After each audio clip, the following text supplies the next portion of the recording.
दोस्तों नमस्कार, कैसे हो आप सब। आशा करता हूँ अच्छे होंगे। दोस्तों आज है दिन थर्सडे का और आज डेट है 27 अप्रैल 2023 और दोस्तों अभी टाइम हो रहा है 4:12 हो चुके हैं शाम के और मैं पहुंच चुका हूँ नोएडा सेक्टर 70।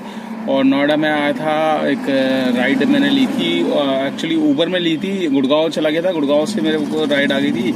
लोकेशन डाल दी थी मैंने दिल्ली साइड की, तो जिस राइडर को लेकर आया था जनकपुरी, उसी राइडर को जाना था नोएडा। तो वो कह रहे थे बस मुझे थोड़ा सा टाइम लग गया 20-25 मिनट। तो मैंने कहा सर कोई दिक्कत नहीं है, आप मैं वेट कर लूँगा आपका। तो मैंने अपना नंबर शेयर कर दिया था, तो मैं उनको मतलब फिर उन्होंने फ़ोन कर लिया मेरे पास। तो इतने में मेरे को गाड़ी के डलवाने थे टायर, और टायर मैंने आज गाड़ी के दोनों चेंज करवा लिए। तो आज गाड़ी के टायर डलवाए दोस्तों, तकरीबन हो गया 6,000 रुपये तक का खर्चा। C8 के टायर डलवाए मैंने, तो 2750 रुपये के टायर है, प्लस इसमें मतलब एक वॉल भी ख़राब थी उसकी, वो भी चेंज कराई। तो मतलब लमसम 5600 रुपये राउंड फिगर अगर आप सोचे तो 6,000 रुपये तक मेरे आज खर्च हो गए। तो ये भी ज़रूरी था क्योंकि टायर मेरे कम से कम ये लगा लीजिए दोनों टायर मेरे तकरीबन गंजे हो चुके थे। और फिर क्या है कि रिस्क होता है फिर गाड़ी को, और फिर गर्मी का टाइम वैसे ही, गर्मी में जितना आप मतलब टायर आपके अच्छी क्वालिटी होंगे तभी आप रोड पे सक्सेस होंगे, वरना फिर क्या है कि हमेशा दिक्कत देंगे, कहीं भी खड़े कर देंगे, फिर और ज़्यादा परेशानी हो जाए। तो ऐसी परेशानी ना आए तो अपने टाइम टू टाइम टायर भी चेंज करा लीजिए। तो अलाइनमेंट, व्हील अलाइनमेंट वगैरह भी करा के रखें तो बेस्ट है। तो मेरे ये जो C8 के टायर थे दोस्तों 2 साल चल गए। 2 साल मतलब मैंने खुद नहीं सोचा था 2 साल, जिसमें से एक टायर मेरा अभी भी स्टेप नहीं बनाया, उसमें भी माल काफ़ी है।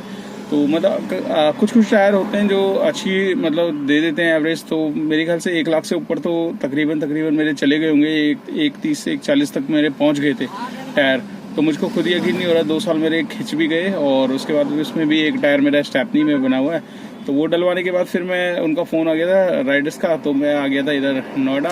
तो दोस्तों आज मैं मॉर्निंग में निकला था करीब 9 बजे, और 9 बजे तो दोस्तों जैसी ट्रिप ऑन करने की सोचा, मैंने कहा पहली बुकिंग मतलब स्टार्ट करते हैं। वैसे ही मैंने देखा टायर था फ्लैट पंचर, तो पीछे मतलब पीछे का टायर बिल्कुल गंजा हो रखा था, और फिर हवा मतलब मैं 2 दिन से कंटिन्यूस में हवा डाल रहा था। तो फिर आज मैंने सोचा, मैंने कहा यार अब इसमें पंचर लगाऊंगा, खोलूंगा, टाइम वेस्ट होगा, तो वैसे भी मेरे को टायर चेंज कराना है। तो मैंने फिर अपनी पंचर वाली मतलब जो हवा भरने वाली मशीन है उसको निकाल के फिर मैंने उसमें हवा डाली। हवा डालने के बाद फिर मतलब वही 35 की हवा रखी मैंने, 35 से थोड़ा सा ऊपर रखा। तो मैंने कहा ये दिन तक निकल जाएगी, तो उससे पहले मतलब मैं टायर देखूंगा, जनकपुरी लगेगा चक्कर तो मैं आज मतलब टायर चेंज करवा ही लूँगा। तो आज दोस्तों पहली बुकिंग दोस्तों आपको तो पता ही है, मेरे पास जब भी मैं ऑन करता हूँ तो मेरे पास कहाँ की बुकिंग आती है, वही गुड़गांव साइड की आ रही थी बुकिंग। और गुड़गांव में आज मतलब मेरा मन नहीं था गुड़गांव की लेने का बुकिंग, तो मैंने गुड़गांव की स्किप करी। मैं सोचा दिल्ली में ही कोई बुकिंग आ जाए। तो ऐसी लोकल आ रही थी नजफगढ़ साइड की, कभी नांगलोई साइड की, तो वो सब ट्रिपें मैंने छोड़ी। उसके बाद मैंने ओला में लगा दी थी लोकेशन, तो ओला में सीधा मैंने लगा दी थी ग्रेटर नोएडा की लोकेशन। तो वैसे ही मतलब ऊबर में आ रही थी, फिर उसको स्किप करी। फिर मेरे पास डायरेक्ट मतलब पहले ओला में आई अजमेरी गेट साइड की, फिर अजमेरी गेट की मैंने स्किप मारी, पास करी ओला की, तो फिर मेरे पास सीधा दे दी थी नोएडा अमेठी की। तो नोएडा अमेठी में आज मतलब पहली बुकिंग मैंने वहाँ की करी है। नोएडा पहुँच गया, ऊबर ऑन करी। ऊबर में मैं आ गया था इधर JIP साइड में, सेक्टर 27 की तरफ। तो वहाँ से मेरे पास सीधा ऊबर में आ गई थी कोटला साउथ एक्स मुबारक, मतलब साउथ एक्स कोटला मुबारकपुर की। वहाँ से फिर मैंने क्या है कि कल जब CNG डलवाई थी वो मेरी मतलब 2-3 राइड में ख़त्म हो गई थी, क्योंकि AC चलता है तो इस वजह से क्या है कि जल्दी मतलब CNG ख़त्म हो जाती है। तो मजबूरी है कि चलाना पड़ता है, ओला ऊबर की ट्रिप्स में चलाना पड़ता है, और कुछ ट्रिप्स में नहीं चलाता मैं, तो विंडो ओपन कर देता हूँ जैसे कि मैंने बताया। तो दोस्तों आज हम बात करेंगे ओला ऊबर के बारे में ही, और आज मैं आपको ऐसी जानकारी दूंगा जिससे आप खुद सोचोगे कि मतलब ड्राइवर ऐसे कर रहे हैं। तो आज मैं था लोधी रोड साइड में, जब मैं CNG पंप पे गया था CNG डलवाने, तब CNG डलवाने के बाद मैंने 2-3 ड्राइवर भाइयों से बात करी थी, तो जो कि क्या है कि इन ड्राइव भी चलाते हैं और ओला ऊबर भी चलाते हैं। तो अब उनसे जब बात करी मैंने, तो उनसे मैंने पूछा कि भाई तुम लोग AC वगैरह चलाते हो कि नहीं ओला ऊबर में। तो उन्होंने साफ बोल दिया भैया अब हम AC चलाना बंद कर रहे हैं धीरे धीरे। जैसे अगर पूरे दिन में 4 ट्रिप्स ली तो 4 में से 2 ट्रिप्स में AC को कर देते हैं मना, क्योंकि अगर मना कर देते हैं तो उसके बाद क्या है कि अगर उसमें थोड़ा बहुत भी बचता है। देखिए ट्रिप आपको पता है 1 घंटे की तकरीबन होती है, उससे 1 घंटे में अगर ड्राइवर कर रहे हैं मना, और मना करने की वजह आपको पता ही है, रीज़न वही है कि रेट जो मिल रहा था वो नहीं मिल रहा है, जिसकी वजह से क्या है कि ड्राइवर अब ट्रिप्स जो ले रहे हैं उसमें भी एसी चलाना कर रहे हैं बंद। तो जैसे कि पहले की कोविड के टाइम पे था, कोविड के बाद में भी आपको पता है कि सीएनजी के प्राइस आपको हो रहे थे, इलेक्शन का टाइम चल रहा था, यूपी इलेक्शन, तो सीएनजी के प्राइस बढ़ते ही जा रहे थे और रेट ओला उबर बिल्कुल नहीं दे रहा था। तो उसके बाद 10 से 15% इसने रेट इंक्रीज़ किए थे, और वो जाके अब क्या है कि जैसी 6 रुपये सीएनजी हमारी कम हुई, उससे पहले ही इसने अपने रेट कम कर दिए थे। ऐसा लगता है जैसे कि कंपनियों को पहले से ही पता चल जाता है कि भाई रेट कम होने वाले हैं तो रेट गिरा दो। तो रेट गिराने का रीज़न तो आपको पता ही है दोस्तों, इन ड्राइव में रेट उस हिसाब से मतलब इसको कंपटीशन करना था, तो इसमें क्या है कि पिस ड्राइवर रहा है। तो अभी मैंने जो बात करी थी ड्राइवर वाइज से, उन्होंने यही बोला कि भैया अभी 4-5 ट्रिप करते हैं तो 2-3 ट्रिपों में एसी को मनाही कर देते हैं।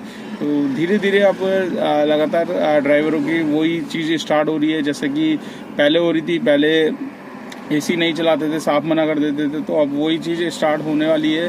क्यों? क्योंकि रेट उस हिसाब से मिल नहीं रहा, और जो रेट मिलता है उसमें भी राइडर कंप्लेंट कर देता है। कंप्लेंट करने के बाद फिर हमें और ज़्यादा डिफ़िकल्टीज होती है। तो अभी मैंने उनसे पूछा 1-2 भाई से कि भाई जो तुम इन ड्राइव चला रहे हो, इन ड्राइव में क्या है? तो इन ड्राइव में वो कह रहा है कि भैया इन ड्राइव में सबसे बढ़िया तो एक तो ये है कि मतलब एसी नहीं चलता गाड़ी में, ठीक है। एसी की राइड है तो एसी वाले का अलग फेयर मिल रहा है, और बिना एसी की है तो बिना एसी में अलग मिल रहा है। तो एक भाई बताया था, मैं 1500 से 1600 रुपये का काम इन ड्राइव में करता हूँ डेली के डेली, ठीक है, बिना एसी की राइड की। तो बाकी कह रहा है बाकी मैं 2-4 ट्रिप्स इसमें ओला उबर में मान लेता हूँ, अपना 2000-2500 तक का काम निपटा के अपने निकल जाते हैं घर। तो दोस्तों अब मतलब वही चीज़ है कि अब ये लगा लीजिए कि ओला उबर की राइड्स अब ड्राइवर्स फाइल लेना कर रहे हैं कम, और इन ड्राइव की कर रहे हैं ज़्यादा। इन ड्राइव की ज़्यादा इसलिए कर रहे हैं कि इन ड्राइव में अच्छा खासा रेट भी मिल रहा है, और बराबरी का रेट मिल रहा है। जितनी कमीशन कट के हमें ओला उबर देती है उतने ही कमीशन कट होके अब इन ड्राइव में मिलना स्टार्ट हो गया। और पहले के अकॉर्डिंग अगर देखा जाए तो अब थोड़े से रेट इन ड्राइव में भी ठीक मेरे को भी दिख रहे हैं। मैं भी चाहता हूँ लेना, बट मैं सोचता हूँ कि एक कोई बड़ी राइड्स मिल जाए। तो बड़ी राइड्स में क्या बेनिफिट होता है कि बस में आपको मतलब 500-600 रुपये मिल जाए, तो छोटी छोटी ट्रिप्स करने का थोड़ा सा वो होता है। तो अभी मेरा मतलब ये है कि धीरे धीरे हो रहा हूँ मैं भी डाइवर्स। क्या करें, देखिए जब हमें रेट नहीं मिलेंगे तो हमें मजबूरन दूसरी ऑप्शन देखने पड़ेंगे। और हर कोई देखता है, देखिए हर कोई रोड पर निकला है तो कमाने के लिए निकला है, गंवाने के लिए तो नहीं निकला। अब ऐसी है भाई, 7-8 लाख की गाड़ी अगर हमने ली है तो हम हर चीज़ राइडर के अकॉर्डिंग तो नहीं चलेंगे ना। राइडर देखिए, राइडर को क्या है कि हम इसमें राइडर की गलती नहीं मानते, हम मानते हैं कंपनियों की गलती। कंपनी चाहे तो रेट अच्छा खासा ले सकती है, बट वो क्या कहते हैं कि अपना गुडविल दिखाने के लिए कंपनी क्या है कि ड्राइवरों को बली का बकरा बनाती है, खुद अपना कमीशन 30 से 35-40% तक का पहुंचा देती है, और जो कि ड्राइवर को हर चीज़ में बुरा बनाती है। तो राइडर सोचता है कि ड्राइवर ही है जो चीज़ इसका रिस्पॉन्सिबल है, पर ये चीज़ गलत है। कंपनी है इस चीज़ की जिम्मेदार। कंपनी को एक रेट फिक्स करना चाहिए, एक रेट कार्ड लाना चाहिए। जैसे कि मेरू कालीबिरी टैक्सी चलती है, उन जैसे रेट अगर लिया है तो ये सब चीज़ें परेशानी आने की मतलब नौबत होगी नहीं। तो अब क्या है कि धीरे धीरे मैं जैसे जब भी मैं किसी मतलब लंच टाइम में कभी भी देख लेता हूँ तो किसी भाई से डेफिनेटली बात ज़रूर करता हूँ और मार्केट का हालचाल पूछता हूँ। और कोशिश आगे से यही करूँगा दोस्तों कि आपको भी लाइव ला के दिखाऊँ और उन भाइयों की बातें बताऊँ कि क्या मतलब आजकल चल रहा है। तो अब जब भी मेरे को टाइम मिलेगा तो मैं लाइव ज़रूर आऊँगा और आपसे शेयर ज़रूर करूँगा कि क्या है मार्केट का हाल, क्या ड्राइवर की परेशानी है, सारी की सारी चीज़ें आपके साथ शेयर ज़रूर करूँगा। तो देखते हैं दोस्तों अब क्या होता है, क्योंकि मुझे तो ऐसा लग रहा है कि अब जो ओला उबर्स के ड्राइवर्स हैं और जो राइडर्स हैं वो बहुत जल्दी शिफ्ट हो रहे हैं, और मैं खुद हो रहा हूँ। मैं भी डेली सोचता हूँ कोई ना कोई राइड उठाऊँ, बट एक दिन कोशिश यही करूँगा कि पूरे दिन इन ड्राइव चला के देखूँ। तो ज़रूर बताऊंगा आपको कि कितना काम होता है कितना नहीं होता है। तो आप भी मुझे कमेंट्स करके बताना दोस्तों कितना आपका काम हो जाता है इन ड्राइव में। जो भी भाई काम कर रहे हैं तो कितना कर लेते हैं पर डे के हिसाब से, और एसी वाला सिस्टम जो है मतलब एसी और नॉन एसी में तो कितना अंतर आ जाता है, तो ये भी कमेंट्स करके ज़रूर बताना। तो चलिए दोस्तों इस वीडियो को कर लेते हैं यहीं पे एंड। आपको वीडियो कैसी लगी लाइक ज़रूर करना, चैनल पे फर्स्ट टाइम हो तो चैनल को सब्सक्राइब कर लेना, दोस्तों के साथ शेयर करना मत भूलिएगा। जितना आप वीडियो को शेयर करोगे उतनी मेरी वीडियो आगे पहुंचेगी, उन भाइयों के पास जाएगी जो जानना चाहते हैं ऑल ओवर में कितना काम है आजकल, कितना काम है, कौन सी गाड़ी लेने में फ़ायदा है, वैगनआर ले, डिज़ायर ले, आर्टिका ले, को किस उसमें दिल्ली की मतलब सड़कों पे कौन सी गाड़ी बेस्ट है, तो सारी की सारी मैंने वीडियो डाली हुई है दोस्तों। आप वीडियो सेक्शन में जाइए, वीडियो लिंक वाइज लगी हुई है, और नहीं मिले तो आप सर्च भी कर सकते हैं, मेरी वीडियो आपको सबसे पहले मिलेगी। तो चलिए दोस्तों मिलते हैं नेक्स्ट व्लॉग में, तब तक के लिए बाय बाय।